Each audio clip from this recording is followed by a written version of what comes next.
Awesemo, here we go. It's your old pal EMac coming to you with one Greg Ehrenberg, the man, the myth, the legend, the freezer of screens. This is going to be a fun one. We're going to see how the tech works today.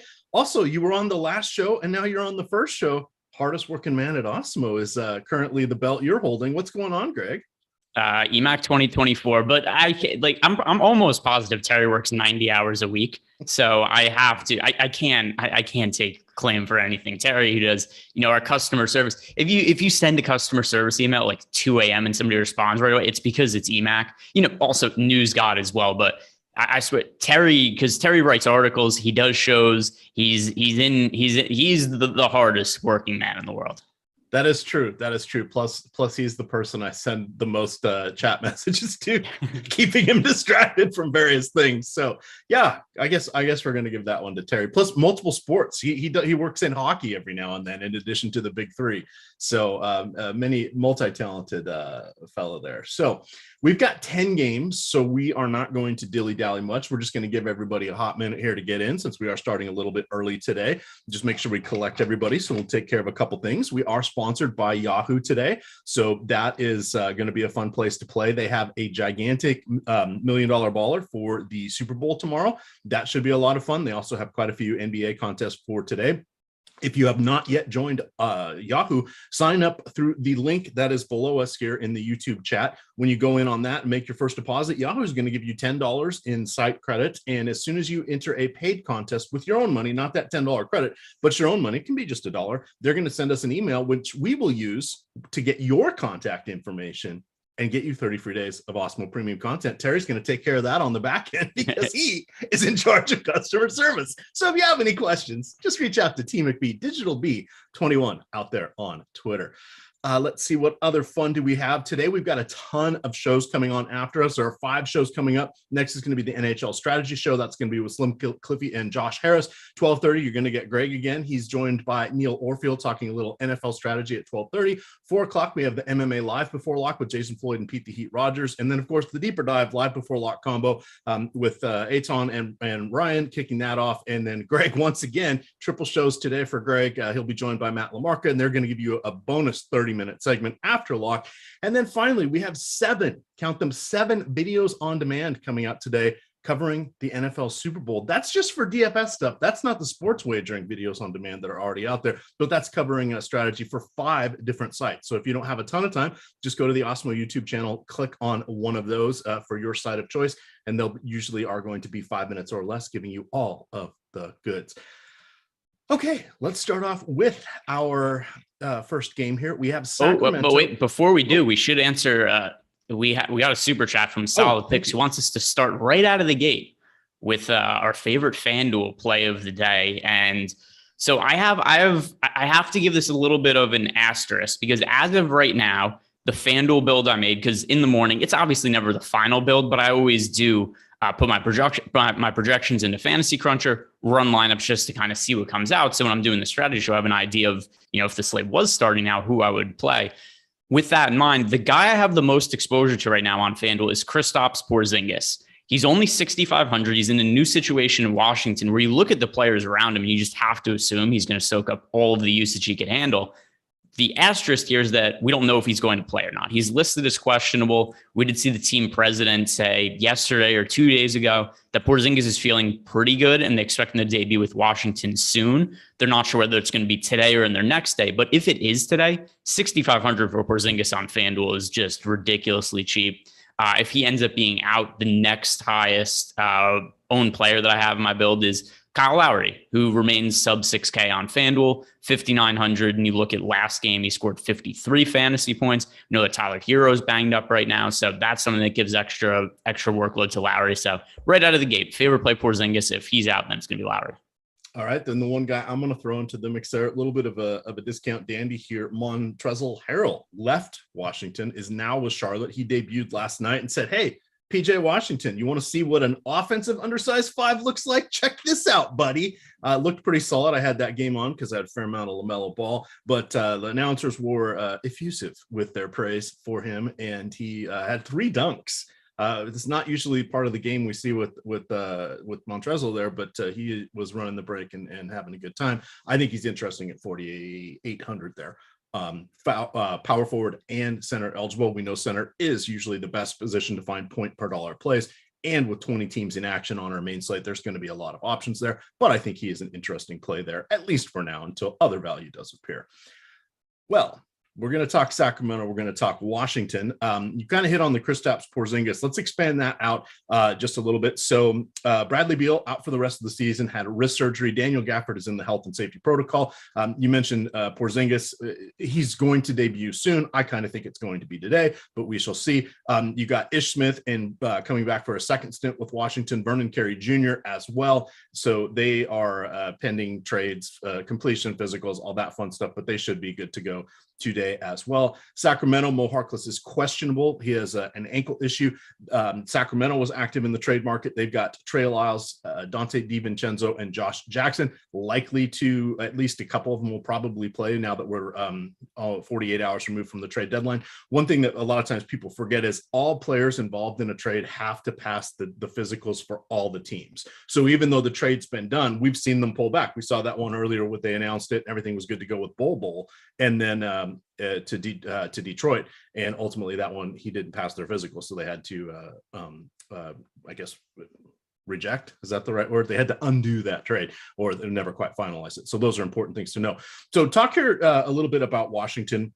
How are you feeling about them? This just feels like a whole bunch of just guys. You've got Kyle Kuzma coming off of a triple-double. I think he had like 15 points, 15-point triple-double. You've got Howell Zeno Neto is stepping up with no Spencer Dinwiddie because he was dealt, and obviously no Bradley Beal. You've got some Fulton and Jetsam coming off the bench here.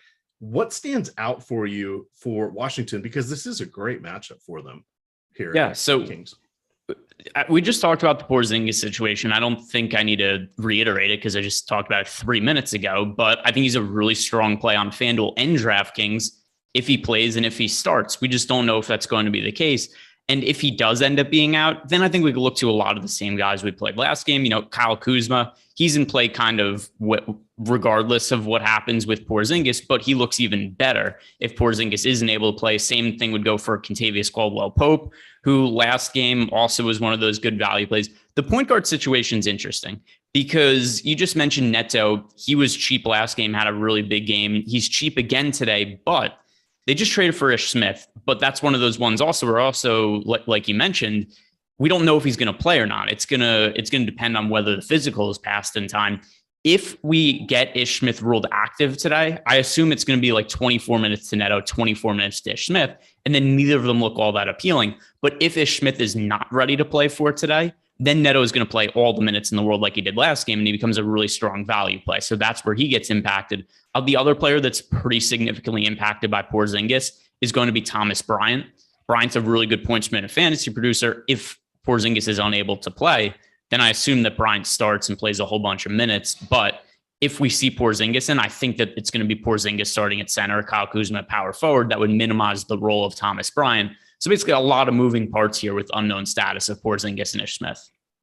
Absolutely. And we just got the first run of ownership, Greg, and I repositioned my microphone. I was rearranging my desk. So Chad, if this sounds a little better, it was farther away than it normally was. So I've got that back where it usually sits. So let me know in chat if that works out. We did get to see Domantas Sabonis make his debut here for Sacramento in the last game. Clearly, he's going to be one of their highest usage guys. That probably means not much meat left on the bone for Rashawn Holmes, as even though they, still have or they got rid of Bagley, etc. This the key thing on here is nobody healed and no Tyrese Halliburton, who make the backcourt a lot thinner. We've got De'Aaron Fox, of course, looking pretty solid here. Is he the guy you're going to want to start with here on the Kings? And how do you feel about the addition there of Sabonis for them? Yeah, I think it just kind of kills the fantasy value of everybody here because Sabonis is, he's a high usage guy. He's going to soak up a lot of rebounds. You mentioned Rashawn Holmes. Rashawn Holmes was basically out of the rotation last game. And we're going to have this slate, it's a 10-game slate. There's a lot of value spots. And to me, everybody's either fairly priced or a little bit overpriced on Sacramento. So, we've got 10 games to talk about here. And in my current build, I have less than 5% exposure on both FanDuel and DK to every single player on the Sacramento Kings. So I don't think there's anything pertinent to really talk about here. All right. So wrapping that up, just looking over here on our sponsor site, Yahoo, it looks like we have, we do not have, we do have Ish Smith playing, but he is not picking up much popularity. Howell Neto is still $10. He is picking up 31%. As Greg mentioned, if they both play, they're going to be interchangeable. We could conceivably see them both together in the closing lineup. We don't know exactly how that's going to work, but they're both more or less combo guards and decent offense, which is kind of what Washington's going to need out on the court. Moving on to our next game here, we've got the San Antonio Spurs going into New Orleans. San Antonio is waiting to see waiting for the debut of Josh Richardson, Romeo Langford, and Tomas Satoransky. Those guys came to them in a variety of trades. Satoransky, of course, gets to go against his former team that really wasn't playing him down the stretch here. Last night, Keita Bates-Diop got a face laceration, so he is questionable. This is a back-to-back and a 3-4 for the Spurs. They won last night in Atlanta, 136-121. DeJounte Murray only needed 32 minutes. Keldon Johnson played 33 minutes, and that was really it for them. They spread out the rest of their minutes. And then New Orleans, island game for them. They last played on Thursday. They play again on Monday. 226 over under here. Not a ton standing out other than DeJounte Murray. Yeah. So you want to talk about the Pelican side first or the Spurs side first? Let's hit on the Spurs first. Okay. So talking about the Spurs side with DeJounte Murray, I mean, I think we just have to consider that he's like a top, 7 or 8 fantasy producer on a per game basis going forward for the rest of the season. Now that Derek White is no longer on the team, DeJounte Murray's just been a fantasy monster this year when he's not on the court. So to me, I get that he's been priced up now to 10,600 on FanDuel, 10,400 on DK. I don't really find that problematic. He's still somebody I'm getting a decent amount of exposure to. So DeJounte Murray, somebody to look at. Somebody else also, Devin Vassell yesterday. He started. It looks like he's the guy who's going to see the biggest uptick without Derek White in the picture. Yesterday, a start for some of this isn't sustainable, right? He shot 9 of 13 from the field. That's not going to happen again. But at the same time, also, he played 28 minutes, could have been more if the game was more competitive. And I think we should expect over 30 minutes from Devin Vassell at a fairly cheap price point on FanDuel and DK. So as things stand now, he's one of the best value plays on the DK slate. On FanDuel, also, he's in play at 4,900, but it's different compared to the 4,200 price tag on DK. So if we're paying up for somebody, I like getting to Murray. As for a cheaper play, Vassell is a fairly high priority, especially on DraftKings. Yeah, the one nice thing about Murray, also leading the league in assists. He has 8.4 rebounds per game, which is the most among any guard by fair margin. And then he has 9.3 assists per game. So he's always kind of flirting there with the triple-double. It's pretty exciting to see former University of Washington stalwart there take the next leap here. And I do think he is a nice call out there as a go-forward option here. How do you feel about Jakob Poeltl today? He didn't do a ton last night, but they didn't really need him. It looked, who was the guy that kept, I closed that box score? They had someone else that kept playing over him that I was surprised by. And then at the end of the night, I was watching this game intently because I had a 7-leg same game parlay going on there, Greg, and I needed 20 points from Trae Young. He got 18, and I needed 7 rebounds from Jakob Poeltl. He ended up with 5. It was Zach Collins. He was back. He only played 17 minutes. Poeltl still had 27, but Collins has come back. He's been injured the first part of the season. They traded Eubanks, and then he got waived by his other team, but he had fallen out of the rotation. Jock Landale has also essentially dropped out of the rotation here. Do you still like Poeltl with Zach Collins lurking? He's probably a more competent option as a backup center than anybody else we've seen behind the Spurs this season. To me, he's irrelevant. The issue is just Poeltl's so expensive, and I'm not paying. Poeltl's 7,800 on FanDuel and 7,200 on DK. it's hard to really think there's that much upside in that price. We've seen some games where Poeltl goes out and scores mid 40s fantasy points, but like at a 7,800 price tag on FanDuel, there's not that much realistic upside there. So due to what his salary is, easy enough for me to avoid. All right. So moving on to the New Orleans side here. Let's see. They don't have really anything exciting with regards to news.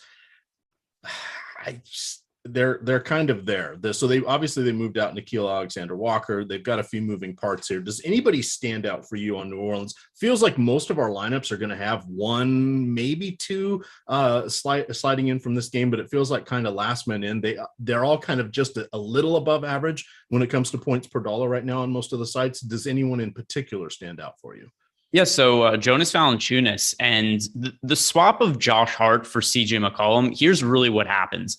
First off, McCollum's going to take usage away from all those other guys in the starting lineup. Devontae Graham, Brandon Ingram, they all see a downtick in what we should expect from them going forward. But Josh Hart is one of the best rebounding wings in the league.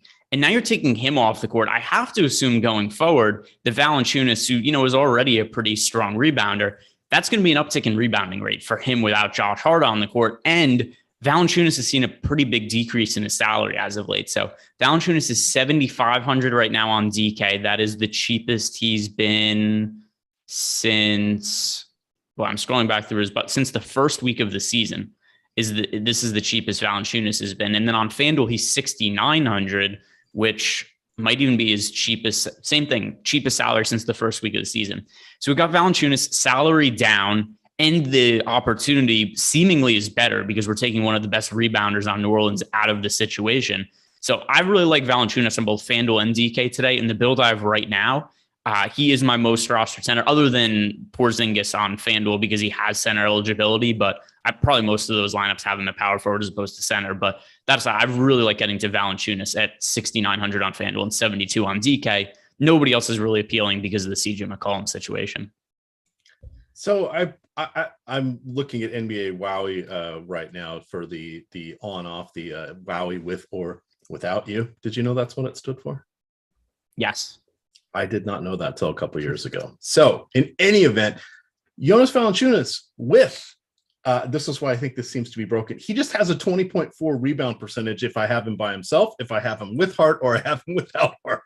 That seems far too coincidental. Yet the minutes and possessions are changing, so it's not a dead number there for the rebounding. But I find that a little off. This is one of those where we just have to let our judgment kind of understand that there will be more rebounding opportunities. Jonas Valanciunas likely will get them. I was just surprised. I was expecting to see his rebounding rate go from, around 20 to 25, and it just stayed there at 20.4. So who knows? But I do like your assessment there. Anything else from this game, or shall we move on to Charlotte and Memphis? Nope, we can move on.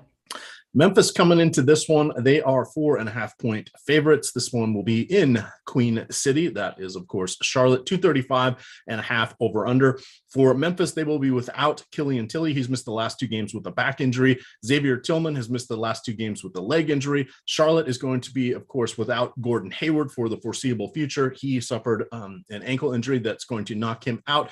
Questionable. We have Jalen McDaniels. He's been out for the last 11 games. And then you've got Cody Martin dealing with an Achilles. He has missed the last 3 games, but we have seen an incredibly tight rotation here for Charlotte. That's a 3-4 and a back-to-back. They won last night in Detroit, 141-119. Bridges played 38 minutes. Rozier played 37. Ball had 31. Oubre had 31. He was in the starting lineup. Plumlee had 22. He was in the starting lineup. And then off the bench, you had Washington for 29 and Harrell for 22, Bouknight for 19. But that was really it. Do you think they're going to keep running a tight rotation even as these other players become available, Greg? Because this looks like a fun game to watch and get some fantasy goodness from. Yeah. So, the biggest issue I have here is just the tail end of a back-to-back and a really difficult matchup. And let's see, where do we have some of these guys coming in with their projected ownership right now? So like you said, we got the ownership a couple minutes after the show started. So I haven't really dug too deep into what some of the individual players are projected owned at, but looks like LaMelo Ball is going to be one of the most popular plays on the slate on both DK and FanDuel. 9,400 for LaMelo Ball on DK. I don't know that I want to have him like 20% of my lineups, which is around where the field is. So I'm probably going to be looking to spend up a little bit elsewhere. And a lot of the salaries, at least on DK, look about fair to me. 7,300 for Rozier, 8K for Miles Bridges, 94 for LaMelo Ball, 64 for Oubre. I do think these guys are much more appealing on FanDuel, where everybody's like $1,000 cheaper. 8,500 for LaMelo, 6,400 for Rozier. Something else that's interesting, Montrezl Harrell played 22 minutes off the bench yesterday. Maybe we see a little bit more playing time from him. If we could get like 26 minutes out of Montrezl Harrell when he is 4,800 over on FanDuel, 52 on DK with only center eligibility. That's a little bit restrictive, but on FanDuel, he has power forward and center eligibility and is 4,800. If I get him to like 24, 26 minutes, I think it becomes a pretty interesting play at that price point. But overall, DK, like once again, salary is about fair here. FanDuel, though, I think it's worth getting to Rozier. It's worth getting to LaMelo. And then Montrezl Harrell, I think, is a pretty good tournament flyer. All right. I'm just looking over here on Yahoo. We've got Rozier and Ball are the only players above 20% there. Rozier is coming in at $28, Ball at $38. Those are both fine values, a little cheaper than what we're seeing on DraftKings there proportionally. So that's obviously why they're getting some popularity here. Over on the Memphis side here, how are you feeling about Ja Morant? Is this going to be a fun back and forth here with LaMelo Ball?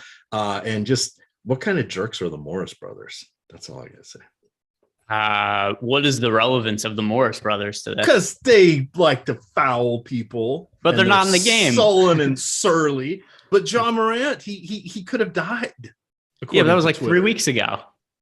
No, Wasn't that was 3 games ago. 3 days ago. Well, either way, it was the Morant game where he got taken out by it happened a second time. That was it was 5 days ago. 5 days. That's a lifetime in DFS. Yeah. Well, whatever. So I don't think the Morris brothers are going to have too much impact on this game. As Memphis is such an easier matchup compared to the Charlotte Hornets, because Memphis is one of the best defenses in the NBA. Charlotte is one of the worst defenses in the NBA, and it's probably going to get worse because they just traded for Montrezl Harrell. So I look at this as Ja Morant is a really good pivot off of LaMelo Ball. I have them projected about comparably, but LaMelo is one of the most popular plays on the slate on DK. You could pay a little bit more and get Ja Morant for sub 10% ownership, as opposed to getting LaMelo at, let's see, what was LaMelo was 20. Morant is projected for 6% ownership. LaMelo is projected for 18% ownership. I'd rather play Morant in that situation, considering the difference I have in projections between the two and just the ownership gap. Then over on FanDuel, there is a little bit more of a gap between them because Morant is 10-2. And LaMelo is only at 85. But even so, I think Morant just kind of on both sides makes for a good pivot, because if this is a game where the Hornets defense is going to struggle, like we've seen pretty much all season, I think there's more upside in Morant than LaMelo, and it's a fraction of the ownership. I see chat was liking the Dave Chappelle reference there. That was weeks ago. Good times. Please do hit that like button as well as subscribe. It does help us out as we quest towards 75,000 subscribers here on the Awesemo YouTube channel. As we branch out to the rest of Memphis, looking at their wings, looking at their front court, anybody standing out for you? Also to address for only the intellectuals, which ironic considering the question he asked, said, how are these guys always top in pools? They got inside info or something. Yes, LaMelo texts me before every game. He tells me how many fantasy points he's going to score. Aptly named for only the intellectuals. I'm happy that I'm able to answer your question. But yeah, that's how it works. Sometimes LaMelo texts me. Sometimes Adam Silver will DM me on Twitter and be like, hey, just so you know, I'm not going to let the Nets win today. I'll be like, oh, cool. That's good information for me to take action on. So that's a little bit of insight into the secret sauce. What was your question, EMac? I was asking, well, now I'm in on the conspiracy theories, because I really could have used that advice as I was live betting the Wizards to lose, and they ended up beating Brooklyn. Now, you had the knowledge that Brooklyn was that he just wasn't going to let them win. So, the Wizards won by 1 point. So not only was I mad that my favorite team to watch won, I lost money on it. How does that happen? That is just not fair. I was hate betting them because they suck so bad, and they ended up winning. I need to know this stuff, Greg. I need to know this. I was asking, is there anybody else on Memphis as we branch out to the wings and front court? It's a 10-game slate, and there isn't really that much value here. So as a GPP play, I have some exposure to Jaren Jackson Jr. on DK. And then on FanDuel, Desmond Bane at a 6,000 price tag on FanDuel. He looks appealing. The Charlotte Hornets are one of the worst teams in the league defending big men. Montrezl Harrell in the picture is not going to help that situation. Jaren Jackson's rolled up to 8,100 on FanDuel. That's tough to find much upside in, but 72 on DK, $900 cheaper. He's power forward and center eligibility. I think Triple J is a little bit upside on DK, Desmond Bane on FanDuel, but nothing else really. Yeah, and you're correct. They haven't paid out yet on Yahoo. What's up with that? I have nice little currently winnings. I had a nice little night over there. Ended up staying up way later than I expected because I wanted to see how that was going to play out. It was a good one. LaMelo Ball, he was the headliner of the DFS Building Blocks, which is a free article put out in front of the paywall every single day here on Awesemo.com. The three featured players yesterday were LaMelo Ball, who had 65 points, DeJounte Murray, 77.5, and Joel Embiid, 67.8 points. I put those three on all of my lineups. It worked out nicely for me, Greg. It was a lot of fun in the games over there on the old Yahoo. Moving on to Cleveland at Philadelphia. This is 3-4 and a back-to-back for Cleveland. It is a back-to-back here for Philadelphia. Darius Garland, questionable. He has missed 5 of the last 6 games with a back issue. He played 2 games ago and then sat out the last game. They're not sure what is going to be going on with his status today, but Cleveland did trade for Karis LeVert, so that'll be interesting. And then Philadelphia, not expected, at least as of this morning, to have James Harden playing today. They, of course, had the whole Kyrie Irving trade. We don't need to, to discuss that ad nauseum yet again. What are you liking from this game other than Joel Embiid? This could be a fun one with him going against a very solid front court here for Cleveland. The total for this game is so much lower than any other total on the slate right now, and that's concerning, the amount of possessions that were expected to be played. This game, the total's 207.5. That is so low, especially for the modern NBA. So I look at that and I obviously understand the upside in Joel Embiid. We all do. He's been crazy good lately, but I don't know I want to play that much of Joel Embiid when he's going to be popular 12K on DK in a game that is expected to have this few possessions. And then talking about the Cleveland side, if Darius Garland plays, I don't really know exactly what this offense is going to look like with Darius Garland and Karis LeVert both in the starting lineup. It stands to reason there's less usage and there's less ball handling duties for both of them.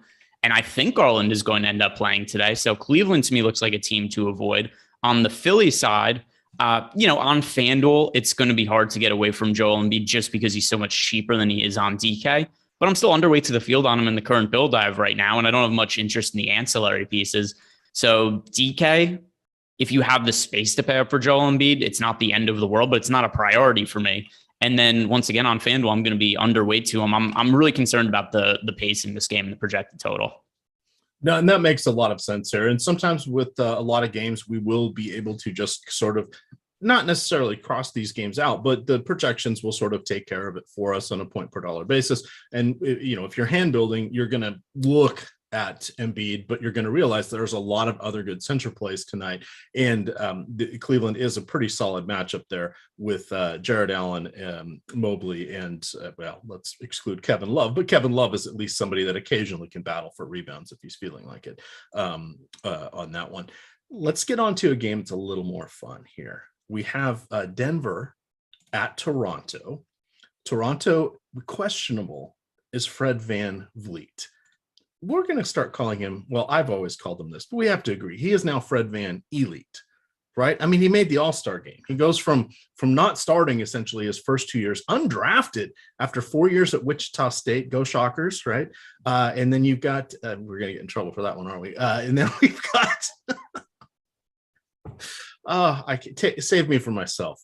Fred VanVleet, do you think you enjoyed Valentine's Day last night? It was a lot of fun. Nice. It was a lot of fun. There was Netflix, there was chilling, and then there was basketball to watch afterwards. Wichita State. So EMac, who if you run for president, you have Fred VanVleet has to be in your cabinet, right? He's your guy. Absolutely. Absolutely. He's going to be the director of athleticism, right? Yes. Because who doesn't want to root for him? He's kind of a little shorter than everybody out there. He's a little slower than everybody out there. He's a little doughier than everybody out there, but he's an all-star. I mean, and he's got a world championship. Pretty awesome. So I'm interested to see what happens with Thaddeus Young here. And, you know, we've seen this team plays a really tight rotation for the season, and basically everybody who's involved plays big minutes. And they just gave up a first-round pick for Thaddeus Young. That indicates to me they are planning on playing Thaddeus Young a fairly substantial role down the stretch of the season. Thad Young has been in and out of the Spurs rotation. He's actually been really good from a fantasy standpoint when he's gotten minutes. So we've seen games this year where, you know, Thad Young has gone out there, started or played extended minutes, and he's provided some real fantasy value. For the year, he is playing 14 minutes per game and averaging 16 and a half fantasy points. And now he's in a Toronto situation where, considering the draft capital they gave up to him, I'm just kind of connecting the dots here. I know it's his first game with the team, so maybe he'll be a little bit limited. I think he's going to end up being a guy who plays like high 20s, maybe even up to 30 minutes per game, just to get some other guys a little bit less minutes. Because we've seen Nick Nurse say that he doesn't want to play Siakam and Fred VanVleet 40 minutes every single night. They're one and two in the league in minutes. Yeah, this is one of the ways they could do it now. They've got a quality NBA role player who's a veteran that could soak up playing time. And I think that's kind of the goal here, bringing Thaddeus Young, is now they could extend the rotation with somebody else Nick Nurse is confident in. Thaddeus Young is really cheap. He's projected for a whole ton of ownership right now. I don't buy this is going to be the case. We have him projected for 80% ownership on FanDuel right now and 70% ownership on DK. Obviously, if that's the case, that's a little bit eye-opening. I think that number is going to come down. But as of now, it's hard for me to not project him while considering they traded a first-round pick for him. How many games has he played in since Christmas? Well, but the reason he hasn't played in games... it's fresh legs. He's only played 5 times. No, he looked great when he was at Chicago was last year, right? That Thaddeus Young play, who was the last team? Last year he was with Chicago, and he was poor man triple doubles. He was kind of a 7-7-7 guy when it worked out in his favor. He collects blocks and steals; those are worth 3 points a piece on Yahoo and FanDuel. I mean, this is a nice play, and this is a nice find. It's one of those where if he is incredibly chalky, Greg, I still want to be there on this one. It becomes more theoretical on a 10-game slate when if someone picks up and crests over 50% popularity, becomes a big decision point in tournaments, because you don't find leverage opportunities like that very often on NBA slates with a complete unknown. And at what point is that? Say he ends up as the most popular play of the day. It's early ownership projections. These are going to change throughout the day as news and trade information and availability and all that comes out. But let's say he ends up on, just a theoretical exercise, somebody ends up on half of the lineups projected. It's a 10-game slate. They're a decent value, point per dollar, but they're a complete unknown. We don't know how the rotation is going to work. They may or may not start, probably not going to start, but they could slot in and easily play 30 minutes. Do you go with the field on something that has that much unknown or potential for chaos, or do you go against it and just hope I do this enough times, I get the massive leverage? So it's hard to know because we don't know what other value plays are available. And at least as of now, it's not like there's that many guys we could look at for cheap and get to. So I don't have as much exposure to Thad Young's way of project, because like I just said, our initial run of ownership, we have Thad projected for 70% ownership on DK, 78 on FanDuel. I don't come up with that much in the build I have right now, but he does come up as a fairly popular play for me. Now it just kind of becomes a matter of what other value plays become available. What does that ownership actually end up being for Thad Young? Because if we were to get to a situation where we come to lock and he's like, maybe, something crazy happens, Fred VanVleet is out and they decide to start Thaddeus Young, then I get into a situation where I kind of have to play him, especially if there aren't other value plays. So there's still other variables before we know for sure. All right. I see not sure asks of Joseph Travis in chat. Travis is a last name. That's my first name. I have a great Randy Travis joke I could bring up, but none of you guys are going to know who Randy Travis is. No. After I make very few requests, EMac. After your curling joke last week, you are now obligated to give us your Randy Travis joke. I also don't know who Randy Travis is. Oh, that's just good. You ever heard the song "Forever and Ever, Amen"? A very popular karaoke song. He and George Strait kind of turned country into the mainstream back in the late '80s, early '90s, and then Garth Brooks came along. No, doesn't ring. Give me your joke. Give me the joke. No, I'm not going to now. I'm refused. No, on principle for Tyler. Tyler is offended. Tyler, think about the people at home who you're disappointing right now. It's okay. It's okay. Chris Gaines. Too late. Now I'm going to disappoint Tyler. Chris Gaines. Do you know who Chris Gaines is? No. He was Garth Brooks, created an alter ego, lost like 50 pounds, became this skinny, sickly, goth-looking guy, and tried to put out an album and was going to tour in character as this random dude, not doing country music. Yeah, I don't know anything about country music. I know I'm upsetting Tyler, who's from Texas, but I don't know anything about country music at all. Oh, Not Sure says, I'm black and I know who Randy Travis is, Greg. Yeah, I'm looking up before. I've never seen this guy. He looks like an alien, because it's like the Bill Burr joke. You have two options when it comes to plastic surgery. It's because if you get the plastic surgery, like you either look, there's no option where you just look young. It's either you look old or you look like a 30-year-old lizard, and that's what he looks like. He looks like he doesn't look like a human being. His entire face looks plastic and weird. This is horrific plastic surgery. All right. Well, enough besmirching the good name of Randy Travis. He also did a little bit of acting here and there. I want to say he was in a movie with Meatloaf, of all people. R.I.P. Meatloaf. You're aware of who Meatloaf is, right? Michael Leah Day. Yeah. Ma, the Meatloaf. I know all about Meatloaf. Well, okay. Well, that one. But there's also Meatloaf, the singer, partial actor. Did you know he was very fond of fantasy sports? Huge into fantasy sports. I was in a group. I still am in a group of gamers around from ESPN back. We've been playing against each other for like 25 years now. He was in that group. He was really cool. And if he did concerts in whatever city someone was in, if you just said, hey, I'm going to the concert, he'd give you backstage passes. So nice guy. R.I.P. Good deal. All right. That took us down a rabbit hole, but it was fun. And it's a good time for me to remind you, Yahoo is also fun. Check it out. Use the link below us in the description. If you are not yet a Yahoo user, sign up through that link. And when you make your first deposit, they will give you $10 in Yahoo credit. And when you play in your first paid contest, that's your money, not the $10 credit they gave you. It just has to be $1. They're going to shoot us an email with your contact information. We're going to get you a coupon code for 30 free days of Awesemo premium content. Sweet deal. It's like $100 right off the bat. All you got to do is just join through that link there and set up a Yahoo account. All right. Now that we've had fun with Thaddeus Young, we haven't really mentioned Fred Van Elite enough. So we're going to mention that we're doing a very special Fred Van Elite contest giveaway here. The top 3 Awesemo avatars today will get 30 free days of Awesemo premium content. So not the top 3 finishers, but just top 3 of anybody with an Awesemo avatar. I'll drop that link here again in YouTube chat. Contact me. Just hit me up if you're already an Awesemo member. Shoot me a Discord message. If you're on Twitter, it's at EMac DFS. Reach out to me. I had a couple people complain they never got their free month. It's like, I can't tell from your username what your email is going to be, what your Twitter's going to be. I don't know how to contact you. You got to contact me, and then I'll reach out to Terry and say, Terry, create me a few codes, because, that's what Terry does. And then I will get you the code for 30 free days of Awesemo premium content. But let's have some fun with that. It must fail to run. It's over there on DK, just $1. Top 20 are paid out, normal payouts. And then whomever has an Awesemo avatar and finishes top 3 among everybody with Awesemo avatars, 30 free days of Awesemo premium content.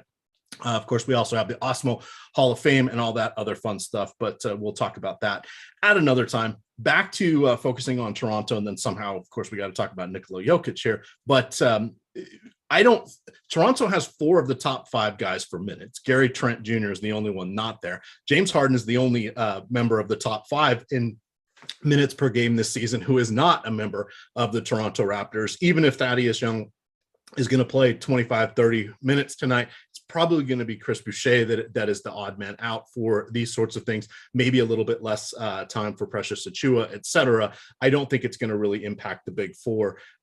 Assuming Van Vliet is playing tonight, do you like anybody else from the Raptors?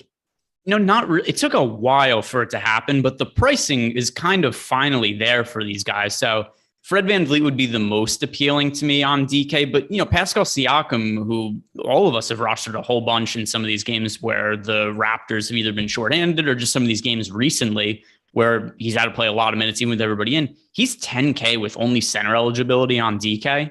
That's not really something that interests me all that much. Over on FanDuel, Scotty Barnes is only 6,400. There's a little bit of upside there. Fred VanVleet, if he plays, is 8,500. But once again, even if Fred VanVleet's out, I don't want to pay 10,300 for Pascal Siakam with any kind of regularity. It took, I don't even know how, it took like 6 weeks, but Siakam's finally been priced appropriately. So pricing looks good here.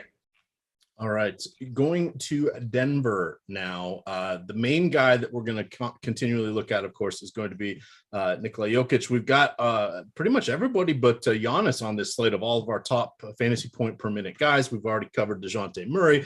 Joel Embiid's up there on the list, of course. And, we've got, we'll get to Doncic here. But right now we've got Jokic. What do we want to do here on a slate today where is he going to make your short list of premium pay-up options? Because we know the value is going to appear at various spots. We talked constantly about how there's a difference between the point per dollar values across the sites for centers, and that's usually because they're closer to the basket, rebounds are easier to get, they're always flirting with double-doubles, etc. There's enough of them that pricing's going to have somebody standing out amongst all the rest. But how are you feeling about positions constraints here for Jokic? Is that something where you want to allocate so much of your salary cap to?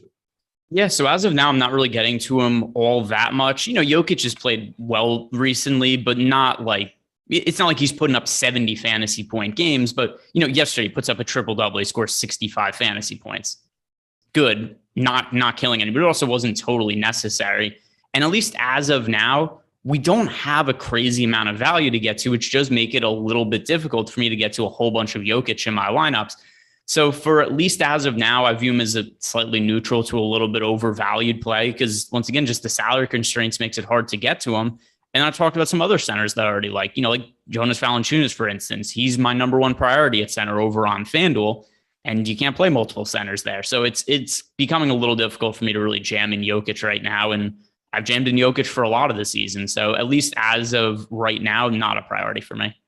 All right. Dalton Henley Jr. with a timely super chat here. He says, good morning, fellas. Keep up the good work. Joel Embiid or Jonas Valanciunas to pay up at other positions on a single entry FanDuel contest. So he's asking, does he, earmark a ton of salary cap towards Embiid, or does he go with Jonas and Valanciunas and upgrade a couple other spots? Yeah. So for me, points per dollar, it's Valanciunas. He's my most rostered center. If we're on FanDuel, if we're not including Porzingis, because he also has power forward eligibility. All right. I see somebody asking for the NASCAR promo in chat. I'm going to do you one better. Not only will I drop that in, but I'm going to put in the link that takes you to all of the different Awesemo promo codes. So if you go to awesemo.com, in the upper left, you're going to see on the pick list, the banner bar, you're going to see a thing called deals. If you hover over that, you can choose to go to all the sportsbook deals that we have, all the different fantasy site promotions that we have, as well as all of the active Awesemo promo codes for the different sports and different features that we're offering. So we are doing a lot to give back to you guys, because we know, this is an entertainment thing. Not everybody's going to make hundreds of thousands of dollars playing daily fantasy sports. Someone's going to tell me they bought a house because they played daily fantasy sports. They turned it into a job. I mean, yeah, failed comedians do good, right? Is that what this is going to be? And I say failed comedians because you're one of the funniest people I know. So there's love in that statement. So, but yeah, so we want to help you guys get behind the paywall here. Offered a ton of different ways to do it. Get in on a budget. We have express packages ranging from $3.95 to $4.95 a week for all of the different sports. We've got a nice the green flag promo to get you in if you're just a NASCAR fan. You can get a year-long subscription. This one's going away in 8 days. This one goes away with the Daytona 500, but you get for $70, you get the full year of Awesemo, all the NASCAR content. I will say comparable packages at other sites, and I appreciate the work that those other folks are doing, are 6 times that. You're looking at $450, and that's their early bird sign up. Get in here for $70, plus you get access to the Slack. You've got we have 2 NASCAR contributors this year. They're hanging out in Slack. Or Discord giving you advice, and Alex runs these projections. That's the wild thing, is people like, oh yeah, it's just his name on it. No, Alex is the one tweaking the projections. So for NASCAR, it's his thing. He's still trying to solve it. It's the unsolvable DFS sport, just because of pure chaos and randomness, because anybody can lose a lug nut or get in a crash or run out of gas or what have you. It's just a pure wild card, but I think it's the one he thinks at some point he is going to tame. I don't know that he will, but for $70 for a full season, and considering there's, what is there, usually 40 race weeks plus the all-star stuff and things like that, that's a steal of a deal. It's $2, not even $2 a week to get our NASCAR package. So check that one out. All right, Greg, the Joker, anybody, Monte Morris is in, God, everybody with Morris is kind of hurt these days. Monte Morris, concussion protocol. Does that help us with anything? Maybe an uptick for a Will Barton, Facundo Campazzo, I'm missing Bones Highland got the start. Bones Highland started yesterday and ended up being a really popular play. I was on Bones Highland a lot, and he just didn't play down the stretch of the game. And it's not like he was good on a points per minute basis, but he didn't really get an opportunity. He played 18 minutes yesterday in a start. I'm willing to, if he starts again, I'm willing to go back to the well and just say, like, hey, the minutes from yesterday was just kind of a fluke. Campazzo played well off the bench. And I think there is some merit to both Campazzo and Highland, but I'm still going to prioritize whoever starts, even though Highland didn't get all that many minutes in his start yesterday. It was weird. Monty Morris was out yesterday. Bones Highland started, and he played less minutes than he normally plays. That's just a weird situation. I'm going to kind of write that off as something that we shouldn't expect to be the norm. So whoever starts between Campazzo or Highland, that's still going to be somebody I like as a value play. All right. Anything else from our game north of the border? No, we can move on. All right. I do want to point out one other way that we do have some giveaways here. Go to the Awesemo Twitter handle. That's Awesemo_COM. We're doing a Super Bowl giveaway. All you got to do is just reply to whether you think with the answer of, will Joe Burrow or Matthew Stafford have more passing yards? Now, okay, that's a slight barrier to entry. You've got to follow a couple other rules there, like you got to retweet the account, you got to follow it, etc. But whomever throws more passing yards, everybody who selected him will be in a drawing for a full year of Awesemo premium content. That's $1,000 value there. Go check that out. I don't want to hear, oh, there's no good ways to get into Awesemo. It's too expensive. It's not, because it is expensive in some cases, but we offer a variety of ways to get in for specific things at a discount. They're very, very important. So go over there to Awesemo_ on Twitter and Awesemo_COM on Twitter and check out that particular giveaway. All right, back to the run sheet. We are Brooklyn at Miami. Brooklyn will be without LaMarcus Aldridge. He has missed 6 games with an ankle issue. Nicholas Claxton has also been ruled out. He has missed the last 3 with the hamstring. Ben Simmons, we don't know when he is going to make his first appearance here for Brooklyn. Rumors are, or I guess word on the street is, they want to have him play a game before the All-Star break or the All-Star weekend. I don't know that he will. So we'll just have to wait and see. And then we've got Seth Curry and Andre Drummond, who are now with Brooklyn. On the other side, Miami, if you guys dinged up, you have Tyler Herro. He's missed the last 2 games with the knee issue. PJ Tucker played the last game, but he has a knee issue as well. May or not play. And then Caleb Martin, an Achilles injury.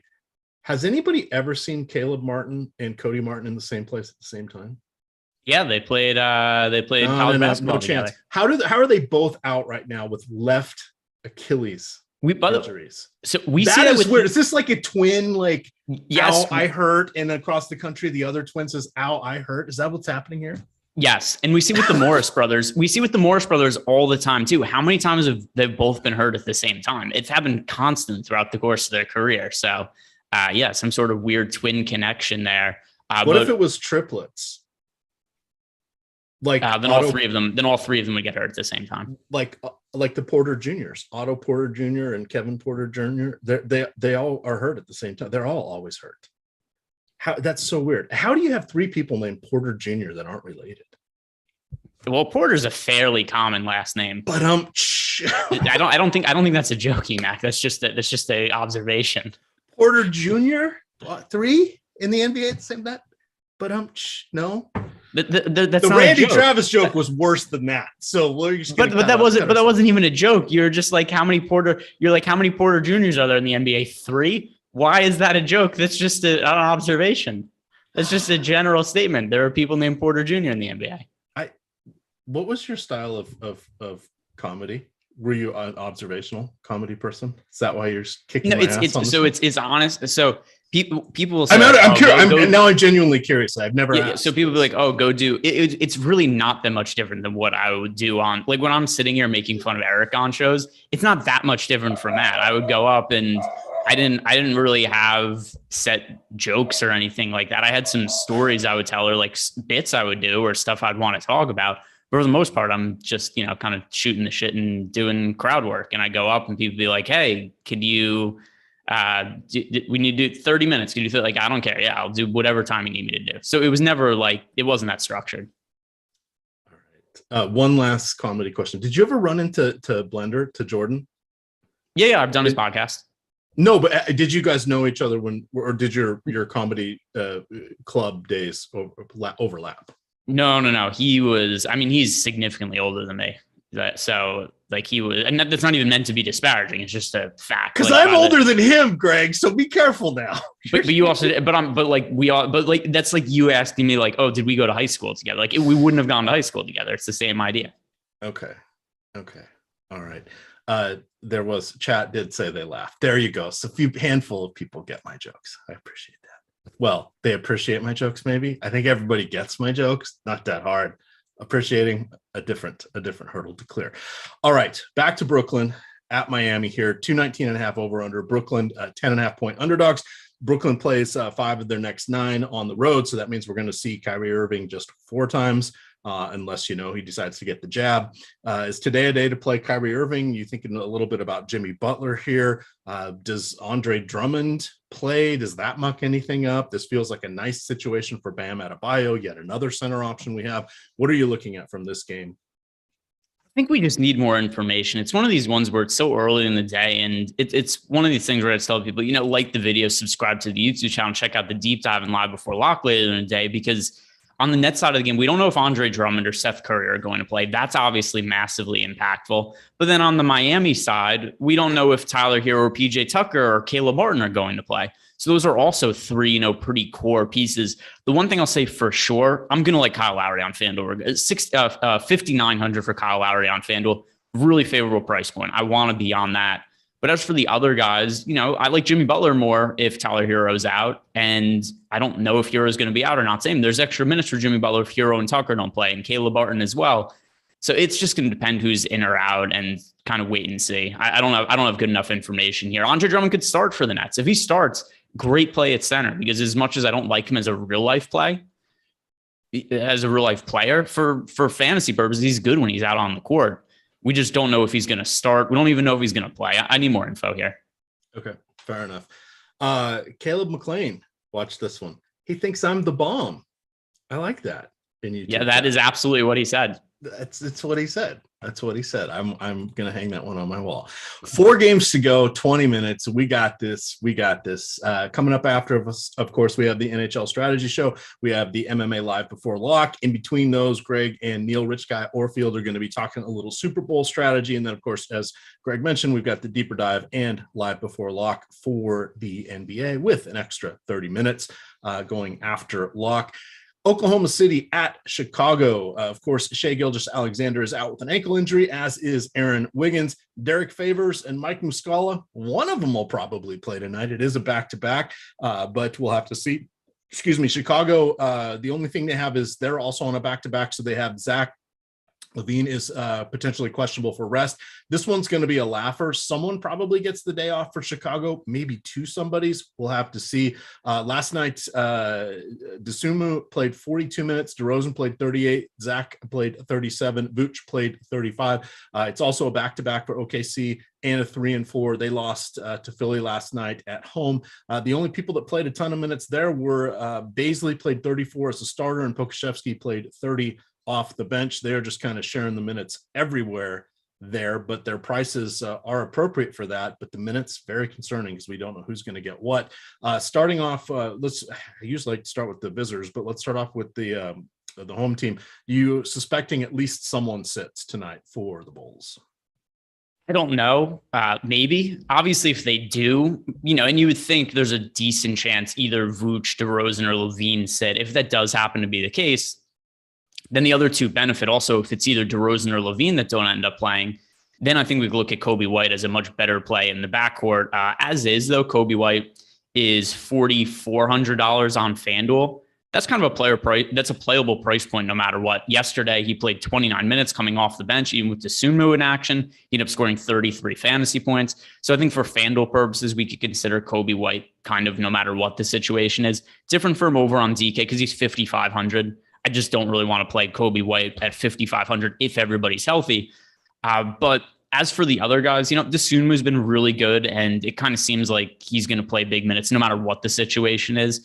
Because with no Lonzo Ball, no Alex Caruso, they just have to play Dosunmu big minutes. So he played 42 last game. The game before he got hurt, but games were at 38, 37, 42, 36 minutes. We can feel pretty confident that Dosunmu is playing big minutes if this game stays fairly competitive. So I like Dosunmu no matter what. Kobe White's in play over on FanDuel, and then just wait and see with the stars for the Bulls. If any of them rest, the other two look better. That sounds good. And with the Thunder, there's really not much we can look to confidently in this one. I guess Josh Giddey, but they've even said he's going to be on a light minutes cap of around 30 recently. That came out, at least until Shai Gilgeous-Alexander is back, which makes sense. No need to burn him out and run him into the ground by any stretch. This is just a good learning experience time frame for him, but that doesn't help us for fantasy purposes. Anybody from the Thunder or this looks more like it's going to be the mid. Me, I love to play all the slates. It's going to be an express slate. These guys will be in my player pool. On the full slate, I don't think I'll get to the Thunder. DK specific, Pokusevski, he's 3,800 on DK, but on FanDuel, he is 5,400. No need to play him at 54. The other thing also, not only 5,400 on FanDuel, he only has power forward eligibility. On DK, Pokusevski is 3,800 with small forward and power forward eligibility. He's averaging over 30 fantasy points in his last 3 games. He also has small forward and power forward eligibility, like I said before, so easy to fit him into different spots. 30 minutes in back-to-back games. I think he's a really strong value play on DK as of now. And let's see, current ownership projections. I don't think he was that popular either. Yeah, right now he's projected for 2% owner. Like that number just has to change. There's no way he's actually going to be 2% going into the slate. But yeah, I think Pokusevski, based on what we've seen from him recently, he is certainly somebody to roster. And at 2%, if that actually holds through true to lock, that's going to be one of my favorite tournament plays. All right. 3 more to go. The Lakers at Golden State. Golden State with 7-point home favorites, 224 over under in this one. Carmelo Anthony is out. He has missed the last 3 with the hamstring issue. Russell Westbrook missed the last game with the sore back. LeBron James, knee, attitude. Who knows what's going on with him? He's a little surly at the moment. The Lakers last played on Wednesday. Golden State was off last night, but this is a 3-4 for them. Let's assume LeBron is in. I don't know what to think about Westbrook. I guess you're going to we'll just say the usual caveat. If all 3 of them are in, none of them are overly exciting. If one of them's out, it makes the other 2 look good for the big three for the Lakers? Yeah, it's once again, LeBron is questionable. Russell Westbrook is questionable. And we've seen LeBron on the injury report for basically the entire season, generally listed as probable, though. You remember last year, he was probably listed as questionable for 50 games or something like that. Like he was always listed as questionable. So on one hand, it's hard to take it seriously. But on the other hand, too, he's missed a crap ton of games this year. So I think we kind of have to legitimately say, hey, LeBron's 37 years old. He's had to play a massive workload for this Lakers team because they're terrible. And this is a game against the Warriors. Realistically, they're probably not going to win this game. So I think there's a good chance that if LeBron isn't feeling good, they just say, hey, we're going to hold him out for a game we have a better chance of winning. So I don't really know what to make of this Lakers situation. These are two massive, massive pieces. LeBron James and Russell Westbrook are both listed as questionable. If they are both out, then we're playing Anthony Davis as a very high priority pay-up option. Other guys like Stanley Johnson, Malik Monk, Taylor Horton-Tucker, they would look better. But once again, the slate locks, 9 hours from now, 8 hours from now? I just don't know if these guys are playing or not. All right. That's absolutely makes sense. Any Steph Curry interest? This feels like a late slate game from here. I guess this is the mid slate game still. Nothing exciting on this one for the main slate, but how are you feeling about Steph Curry? Yeah, there's always upside in rostering Steph. The salary is pretty reasonable in both FanDuel and DK. He's really interesting box scores because he almost never is okay for his price. Like we get these salaries on Steph Curry where he's usually, 10,100, 10,3, 9,8 around there. But he just doesn't have, I know he did last game, actually, he scored 50 fantasy points. But in general, you're either getting like 40 fantasy points out of Steph Curry or you're getting 70 or 65 or something like that. So he never plays up to what his salary is exactly in most situations. So I look at Curry as somebody who, if he's not going to be rostered very much in tournaments, which at least as of now looks like it's not going to be the case, he's projected for less than 10% ownership over on DK. On FanDuel, he's projected for 8% ownership. I think it's worth getting to like 15% of Steph Curry or something like that. If we have the amount of value on the slate that makes it easy to get to him later on in the day, you get overweight to him and you hope you hit one of those ceiling games in a pretty positive matchup against the Lakers. All right. Did you know we have an Awesemo free roll for the Super Bowl tomorrow where we are giving away, we're giving away 1 year of Awesemo Platinum on Yahoo. So again, tell me about it. If you haven't signed up for Yahoo, go to the link at the bottom of this description here. Sign up through our link. Yahoo, when you make your first deposit, will give you $10 in site credit. Once you play in a paid contest with your own money, not that $10, but your own money, you can pick which, if you use theirs or your own. They'll send us an email with your contact information. We'll get you 30 free days of Awesemo premium content. But hey, a lot of people already signed up on Yahoo. But first place in this contest gets $1,000 and a year of Awesemo Platinum. That's a pretty good deal there. All it takes is just making out a lineup. Don't make it go a little different with over there on Yahoo. The pricing's a little different. They've done some nice.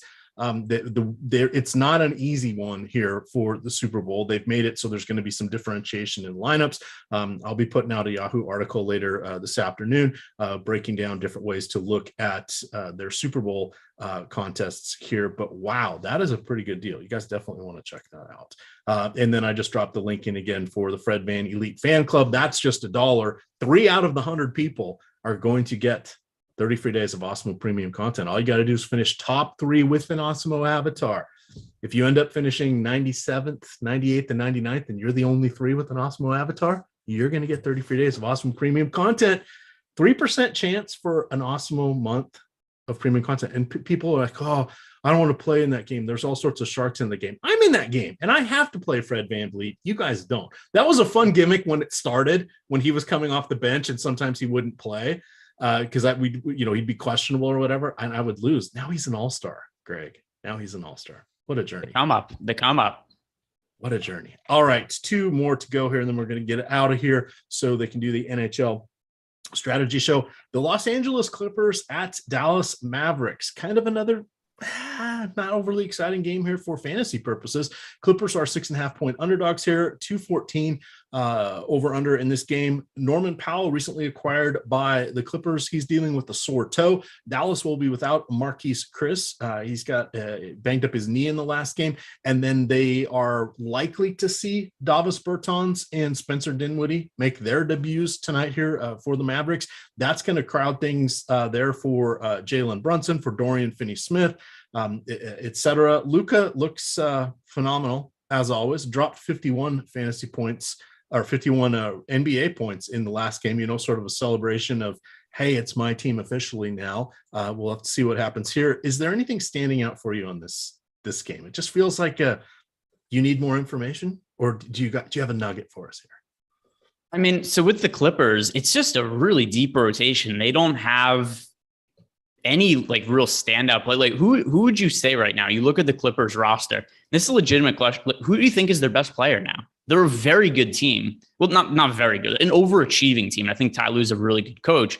But for fantasy purposes, it's hard to find upside because with no Kawhi Leonard, no Paul George, they're just running, a 10, 11 man rotation with a bunch of guys playing 24 to 30 minutes. But who would you look at this team? Reggie Jackson, Norman Powell, who's their best player? Markieff Morris. Marcus Morris, you mean? No, Markieff. When did they switch spots? When they switch spots, yes. when they do the well, Markieff Morris sucks, so it's definitely not him. But either way, the point I'm making here is it's hard to like anybody with regularity on this Clippers team now because now they've added Norman Powell. He's a fairly high usage guy. We don't know if he's playing or not because he's questionable, but it's just a deep team that wins with depth, which for regular season NBA basketball is nice. It's probably going to get them to the playoffs. It's not going to do anything for them in the playoffs because they're just going to get overrun by talent. But in the regular season, I think they're good enough to make it to the postseason, but also not produce much fantasy value along the way because what interest do I have in a bunch of guys who are pretty good? Like, oh, cool, Amir Coffey's going to play 22 minutes. We're going to get, 28 minutes out of Marcus Morris. That just doesn't do anything for me for fantasy. So I don't think this is a team I'm going to be playing very much. And then on the Clippers side, they recently traded for Spencer Dinwiddie, Davis Bertans, like you said. We don't know if they're playing or not. And if they do, we don't know exactly what the role is going to be. So on the high end, if you have the space to pay up for Luka, there's no issue with him. I don't know what to make of this, but it seems to me that every time he plays against the Clippers, dating back to the playoffs a couple years ago, he scores a bazillion points. For whatever reason, the Clippers have never figured out what to do against Luka Doncic. But it's also hard for me to say that's an actual trend as much as just this is something that's happened in the past. And he's 12,500 over on DK. On FanDuel, he is priced at 11,400. He actually is my most rostered pay up option on FanDuel right now because he has the point guard and shooting guard eligibility.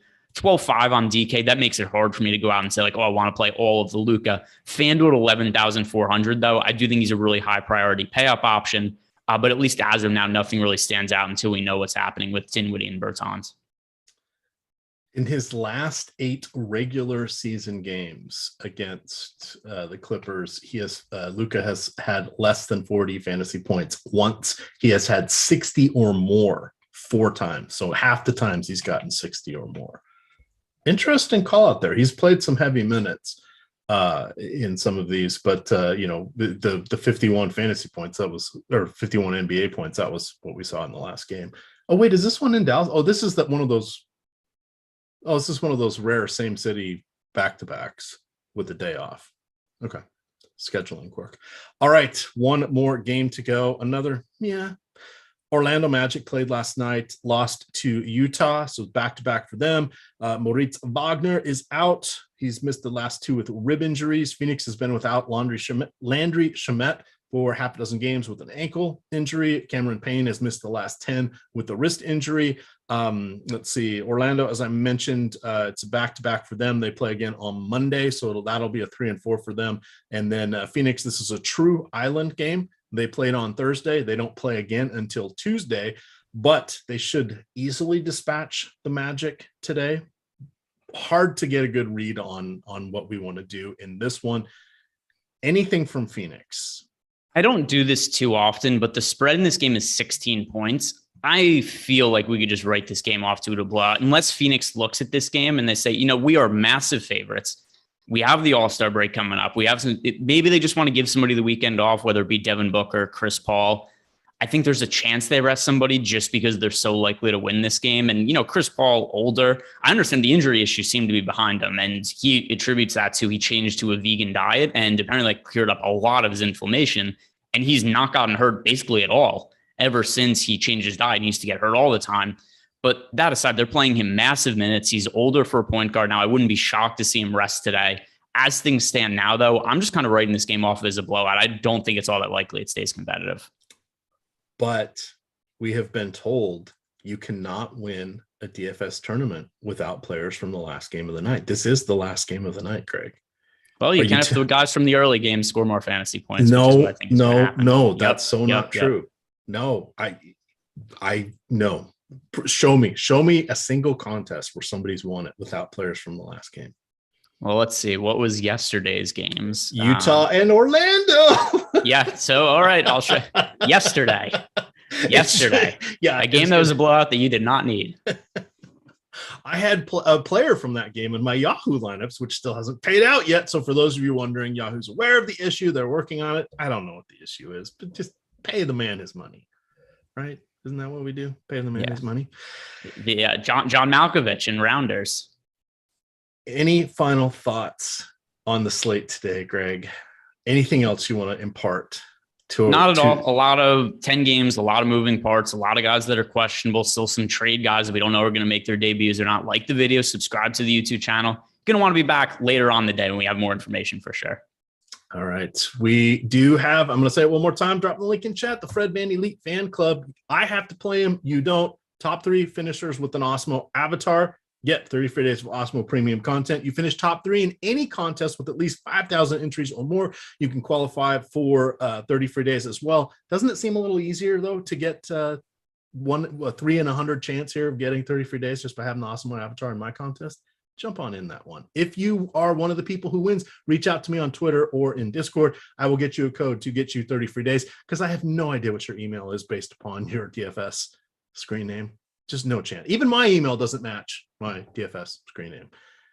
EMac is in my email. EMac is in my DFS screen name, but they're not the same. So there we go. I wasn't early enough to get Eric or EMac on at hotmail.com, but I still use Hotmail. That is not a joke. That is true. With that, gamers, good luck.